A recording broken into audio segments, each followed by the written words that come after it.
Ini ada pertanyaan menarik ya. Mengapa mobil zaman dulu, mobil tahun 45, 60, 70 dan seterusnya kok masih ada dan masih bisa jalan sampai sekarang ya? Oke, saya jawab ya. Ini dikarenakan mobil-mobil zaman dulu masih belum menggunakan teknologi elektronik yang maju seperti sekarang. Dia tidak ada yang namanya modul elektronik, apalagi komputer ECU ya, ICU ya.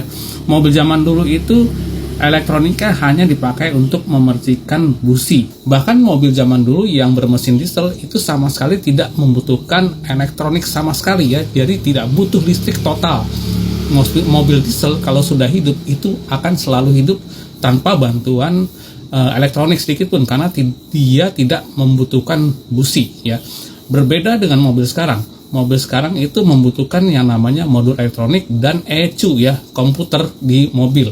Dan yang namanya barang elektronik itu pasti ada masa pakainya.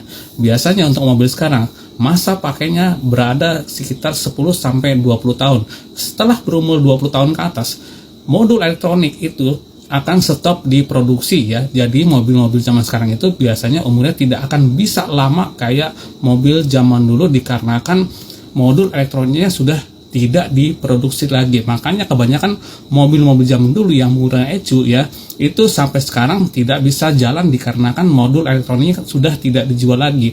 Seperti jelas ya, mobil zaman dulu masih bisa hidup sampai sekarang dikarenakan dia tidak membutuhkan komponen elektronik seperti mobil zaman sekarang. Makin canggih mobil, makin umurnya makin pendek ketimbang mobil zaman dulu.